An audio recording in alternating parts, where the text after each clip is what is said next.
عبداللہ افتہ کی جانب سے امامت کا دعویٰ۔ حضرت امام جعفر صادق علیہ السلام نے اپنی شہادت کے وقت اپنے وصی کے بارے میں حالات کے پیش نظر خاموشی اختیار کی اور اپنے حقیقی وصی کی جان کی حفاظت کی خاطر چند لوگ جیسے منصور دوانیقی، محمد ابن سلیمان، اپنے بیٹے عبداللہ افتہ، امام موسیٰ کاظم علیہ السلام اور اپنی زوجہ حمیدہ خاتون کو بھی اپنے وصی کی حیثیت سے نامزد کیا۔ عبداللہ افتہ اپنے باپ کی شہادت کے بعد اپنے والد گرامی کے مقام پر بیٹھ گیا اور دعویٰ کیا کہ وہ امام کے بعد ان کے جانشین ہیں، لہٰذا آپ علیہ السلام کے بعض اصحاب اس لیے کہ وہ اسماعیل کے بعد حضرت امام جعفر صادق علیہ السلام کے سب سے بڑے فرزند ہیں، ان کی امامت کے معتقد ہو گئے۔ یہ لوگ اپنے عقائد کی تائید میں ایک روایت بھی نقل کرتے اور کہتے، جب تک کسی بھی امام کا بڑا بیٹا کسی مشکل اور عیب کا شکار نہ ہو تو امامت کا اہل وہی ہوگا۔ ہشام ابن سالم اور مومن طاق ان افراد میں سے ہیں کہ جنہوں نے پہلے مرحلے میں تو عبداللہ افتہ کی امامت کو قبول کر لیا، مگر جب ان دونوں نے عبداللہ کے پاس جا کر ان سے کچھ سوالات کیے تو وہ سمجھ گئے کہ ان میں امام ہونے کی صلاحیت نہیں ہے۔ وہ ان کے پاس سے اٹھے ہی تھے کہ ایک شخص نے ہشام سے امام موسیٰ کاظم علیہ السلام کے بارے میں کہا۔ ہشام نے جیسے ہی امام کو دیکھا اور ان سے گفتگو شروع کی، فوراً ہی آپ علیہ السلام کی امامت کے معتقد ہو گئے، لیکن امام موسیٰ کاظم علیہ السلام نے مشکل حالات کی وجہ سے ان کو اس بات کے آشکار کرنے سے منع فرمایا اور ان کو صرف یہ اجازت دی کہ وہ صرف اپنے خاص افراد و اصحاب کو بتائیں گے۔ پھر کئی بزرگ اصحاب حضرت امام موسیٰ کاظم علیہ السلام کی طرف آ گئے۔ امام جعفر صادق علیہ السلام کی شہادت اور خاص وصیت۔ امام موسیٰ کاظم علیہ السلام کی ولادت عباسی خاندان کے مشہور ظالم بادشاہ منصور دوانیقی کے عہد خلافت میں ہوئی تھی، اور حضرت امام موسیٰ کاظم علیہ السلام کی عمر کے 10 برس اس کے دور حکومت میں گزرے۔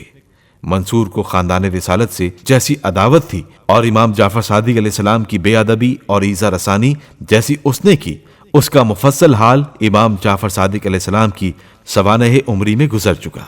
ان واقعات کو پیش نظر رکھ کر سمجھ لینا چاہیے کہ امام موسیٰ کاظم علیہ السلام اسی مقدس باپ کے بیٹے تھے اور منصور وہی منصور تھا۔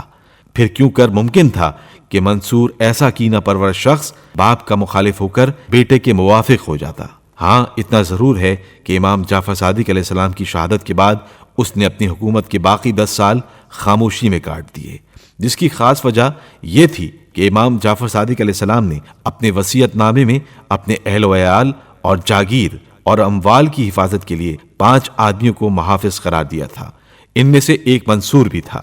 چونکہ وصیت نامے کو پورا نہ کرنا ایک بڑا اخلاقی جرم سمجھا جاتا تھا اور لوگ ایسے شخص کو ظالم، خائن اور سخت بددیانت جانتے تھے، اس لیے منصور کو کچھ کرتے نہ بنی۔ منصور کو محافظوں میں شامل کر لینا امام جعفر صادق علیہ السلام کی انتہائی دور اندیشی تھی۔ کتاب کافی میں یہ واقعہ اس طرح لکھا ہوا ہے۔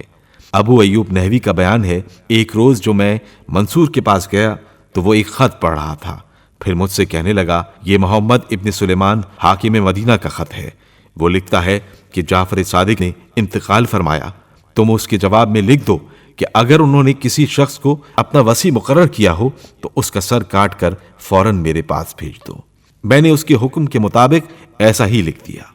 حاکم مدینہ نے اس کے جواب میں لکھ بھیجا کہ انہوں نے ایک شخص کو اپنا وصی نہیں بنایا ہے بلکہ 5 افراد کو مقرر کیا ہے، ان میں سے ایک منصور بادشاہ وقت، دوسرا محمد ابن سلیمان حاکم مدینہ،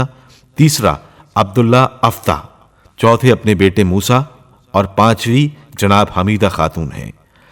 منصور یہ جواب پڑھ کر دیر تک خاموش بیٹھا رہا، پھر کہنے لگا، اب مجھے ان لوگوں کے قتل کا کوئی موقع نہ رہا۔ منصور جیسے عہد شکن اور بے وفا آدمی سے کچھ بعید نہیں تھا، ایسی صورت میں بھی وہ خاندان رسالت کی تباہی و بربادی پر آمادہ ہو جاتا، لیکن خاص معنی یہ بھی ہوا کہ وہ اس دور میں بغداد کی تعمیر میں بے حد مصروف تھا اور اسی کام میں اس نے اپنی بادشاہت کے آخری 10 سال گزار دیے۔